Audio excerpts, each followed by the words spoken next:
and that was kind of all there among the fart jokes, as well, which I just thought was absolutely, it was just brilliant writing. Which, by the way, is my autobiography. All there amongst the fart jokes. A life well lived. Yes, anyways, go ahead, sir. Sorry, I digress. I've been obsessed with secret societies my whole life. It was just a throwaway line in Sorry I Married an Axe Murderer, but of late, secret societies and conspiracies have been on a lot of people's minds. And I thought, well, didn't I mentioned one once. And I went into Netflix and I said, I have an idea. And they said, what is it? I said, what if there was a secret society that ran the world? What if they were nice? And what if I played all 5? And Netflix said, yes. Congratulations. You've just been kidnapped into the world's oldest and most effective secret society of 5 men.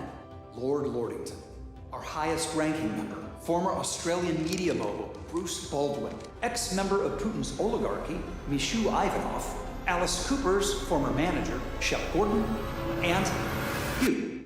The hardest part for me was Lord Lordington because it's a little, do you guys know the expression Coles to Newcastle? I got that right, didn't I? I'm sure. You because did, yeah. Now I'm all 6s and 7s. It's hard.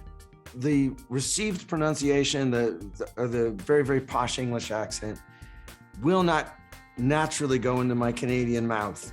I'm going to have this accent. You're going to need a blowtorch and a crowbar to get this accent off me, unfortunately.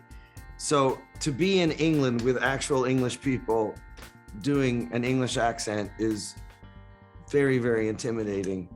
And I really, really sweated it. And the makeup, there was a lot of makeup, but I had fun doing it. I had fun doing all of them. We are the... Oh, the Illuminati? No. We are the... Oh, you're the Masons. The Pentaverate. The Pentaverate.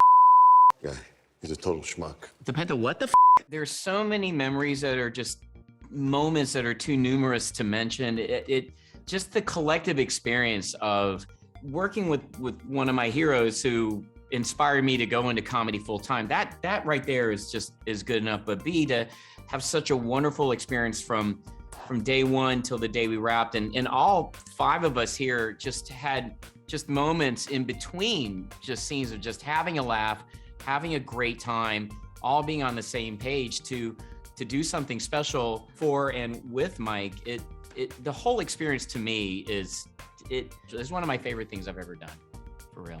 It's a comedy. It's a very funny comedy, but it is also, got carrying a message with it. And comedy is often the best way to deliver a message. And I was so impressed with this idea of an erosion of democracy, really, that, people going down rabbit holes of conspiracy theories and this dissemination of untruths through the internet and social media, and that was kind of all there among the fart jokes, as well, which I just thought was absolutely, it was just brilliant writing. Which, by the way, is my autobiography.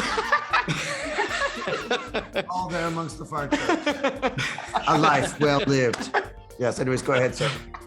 Sorry, I digress. No, but you get a phone call from Mike asking you to do something. Of course, you say yes. But the fact it was such quality, and it's got great heart too, which is something everything Mike does. If you look at all his projects, they've got great warmth. They've got great heart to them, and that's really attractive as well in such a cynical age that we live in. So I was thrilled that he asked me to do this, and much like everyone here, it was a joyous experience. There is something rotten within the Pentaverate. I got a plan to get you in.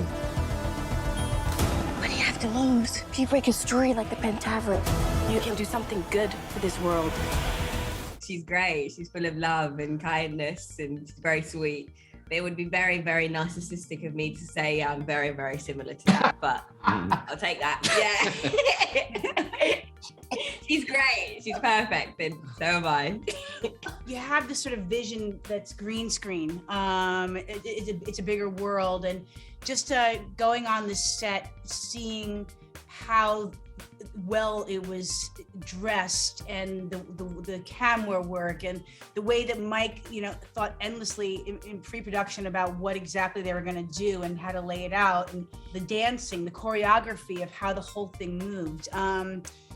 Where we were shooting, I was expecting something very different, and we were shooting like way out in the middle of nowhere, and these sort of airplane hangar sets, and magic was just created.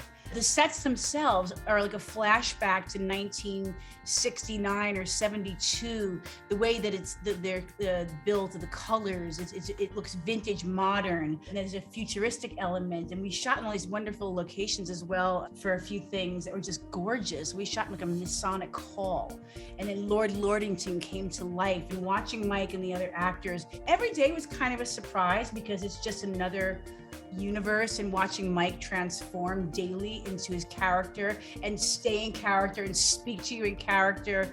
It was just a joy. I went in there just open-minded. I didn't know what to expect. It's another world, and I was just very happy in what Mike gave us and myself to perform. It's sort of a parallel universe to what's going on in reality right now. So it's just nice to have a comedy that's smart, well written.